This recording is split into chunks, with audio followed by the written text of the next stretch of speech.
Welcome to YouTube online classes. आज हम बात करेंगे राइस की। तो राइस को पैडी कहते हैं, धान या चावल कहते हैं, अलग अलग भाषा में अलग अलग कहते हैं, कई तंदुरम कहते हैं, इस तरीके से कई सारे नाम है। तो देखा जाए ये भारत का स्टेपल फूड है, जिसको बड़ी जनसंख्या इसको भोजन के रूप में यूज करती है। तो बात करते हैं जो राइस है उसका बॉटनिकल नेम होता है हमारा ओराइजा सटाइवा, फैमिली पोएसी होती है, मोनोकॉटिलीडन्स का होता है। इसका ओरिजिनल सेंटर इंडिया और चाइना माना जाता है, लेकिन कुछ आर्कियोलॉजिकल एविडेंस देखे गए थे जिनके आधार पर जो डोमिनेंसी है वो इंडिया में है। ऐसा माना जाता है कि जो राइस है उसका ओरिजिन इंडियन रीजन में हुआ है। तो इसमें लोथल गुजरात में 2300 BC पूर्व का होने का प्रमाण मिलता है। हस्तिनापुर से कुछ फॉसिल्स मिले थे, तो वहां से प्रमाण मिलता है कि 1000 से 700 BC पूर्व यहाँ पर राइस कल्टीवेशन होता था।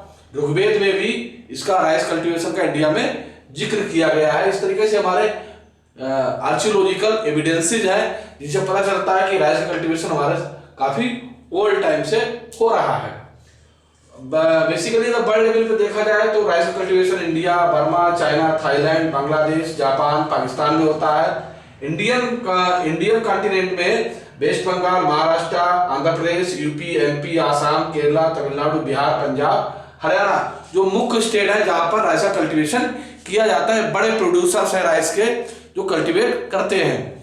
तो बेसिकली अगर हम देखें जो साउथ इंडिया के रीजन है जहाँ केरला है, तमिलनाडु है, उड़ीसा है, यहाँ पर जो राइस कल्टीवेशन किया जाता है बेसिकली वहां राइस की 4 से 5 क्रॉप तक प्रोड्यूस की जाती है।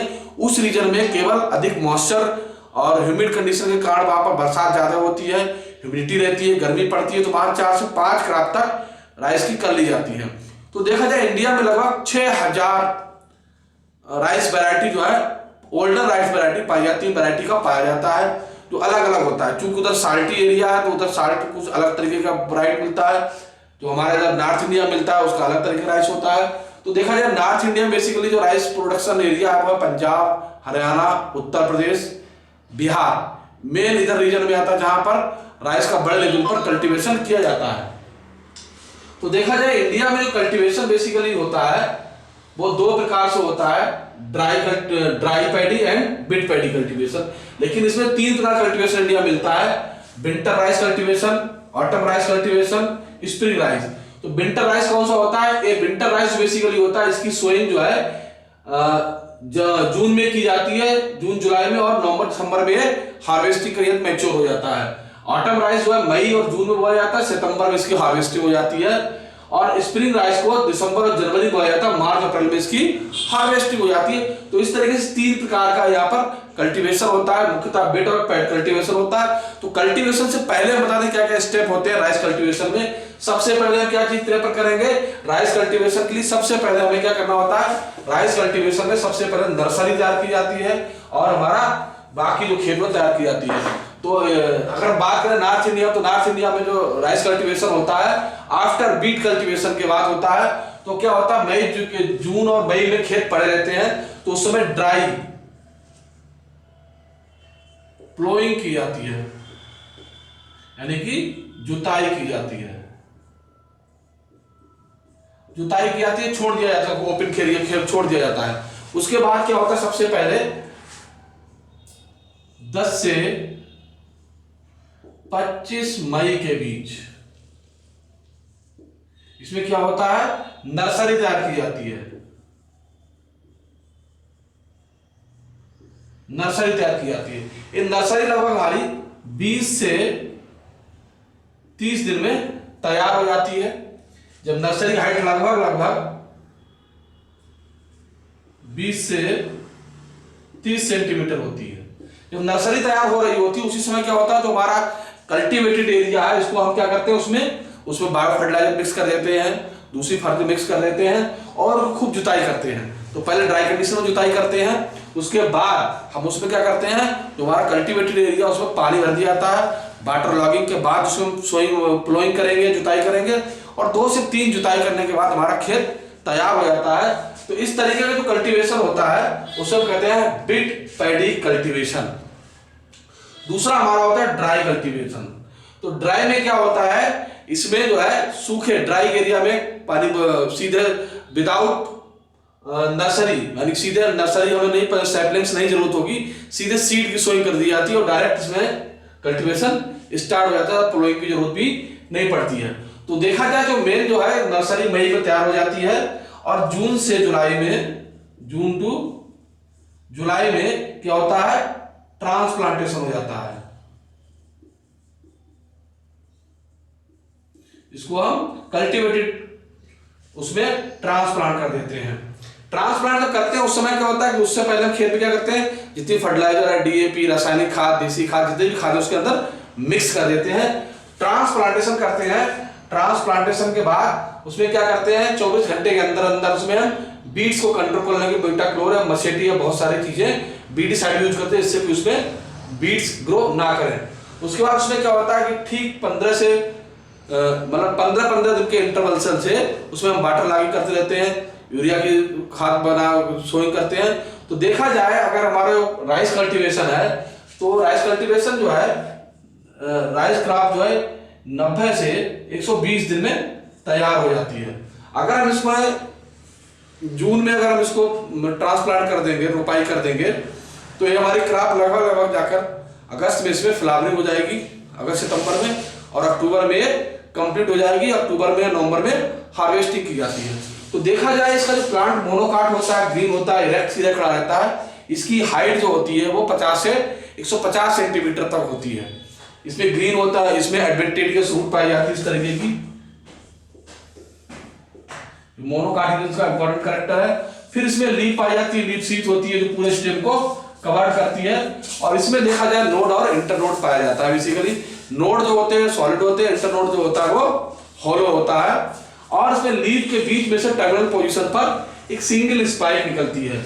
इसमें क्या होता है, नीचे से यहाँ से सैपलिंग्स कल्ले भी निकलते हैं, इसे कहते हैं बहुत सारे। तो एक में कई सारे प्लांट डेवलप हो जाते हैं। तो यहाँ पर जो इसका इन्फ्लोरेसेंस निकलता है इसे स्पाइक एंड स्पाइकलेट कहते हैं, जिसके ऊपर ग्रेन्स पाए जाते हैं। अब अगर देखा जो ग्रेन्स होता है बेसिकली तो इस तरीके कवर्ड होता है, इसे हम राइस कहते हैं, राइस या धान कहते हैं।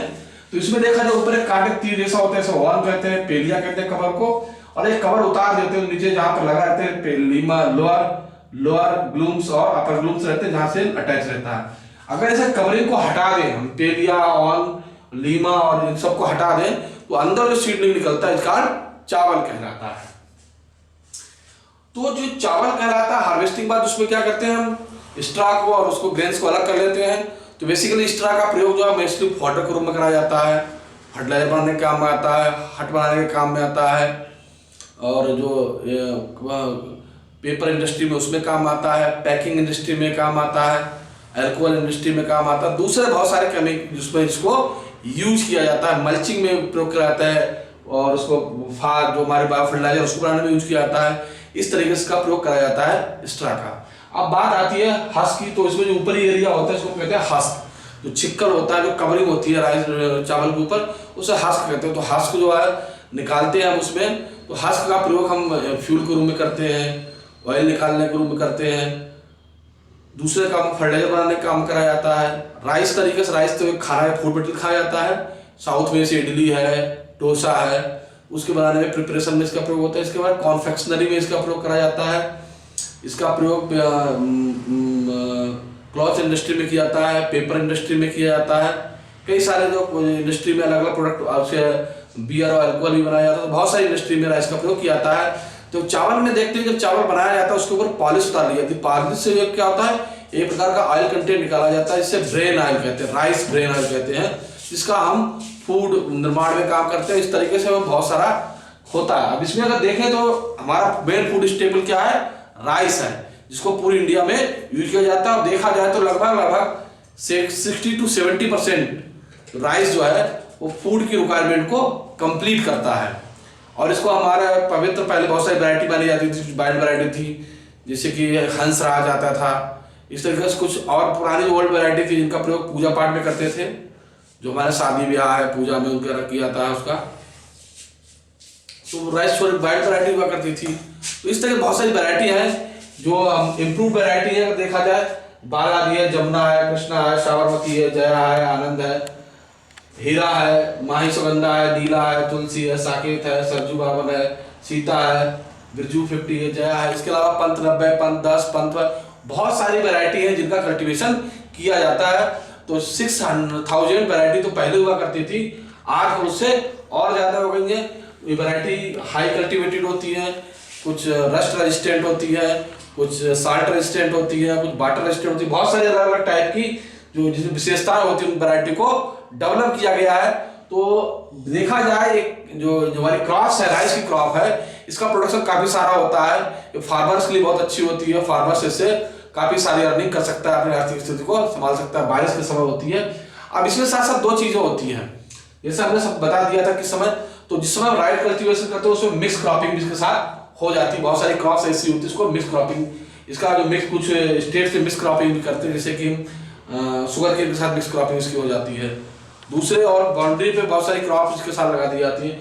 तो देखा जाए इसके जो फोडर के साथ साथ बहुत सारे दूसरे काम है, क्योंकि जब एक क्रॉप हम ग्रोइंग करते हैं तो बहुत सारे जो हम इसमें ग्रीन मैन्योर भी प्रयोग करते हैं। तो राइस कल्टीवेशन से पहले क्या होता है, जब हम खेत तैयार कर रहे होते हैं उससे पहले ढैंचा नामक फसल बोई जाती है, सिस्पान, जिसको जो लेगुमिनेसी फैमिली मेंबर होती है, जिसकी रूट में रूट नोडल्स में नाइट्रोजन फिक्सेशन करने के बैक्टीरिया पाए जाते हैं, नाइट्रोजन फिक्सेशन करते हैं और उसको कटाई करके उसमें जुताई करके उसमें मिला दिया था, मिक्स कर दिया था। देखा जाए जो प्लांट बाकी है तो उससे फास्फोरस है, कैल्शियम है, नाइट्रोजन कहते हैं, बहुत सारे जो नत्रजन है, उर्वरक है, या जो मिनरल्स है, या जो और दूसरे एलिमेंट है वो उस प्लांट से प्राप्त होते हैं ग्रीन मैन्योर द्वारा। और एक बार ग्रीन मैन्योर जो है राइस के साथ भी नेक्स्ट क्रॉप जो हमारी बीट की होती है उसके लिए भी लाभदायक होती है, यूजफुल होती है।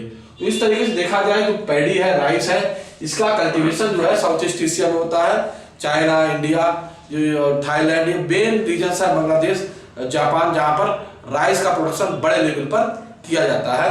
और इस तरह बहुत सारी वैरायटी भी है और जिनका एविडेंसेस भी हमारे देखे गए। तो इस तरीके से हम देखें तो rice is the important food of the world population.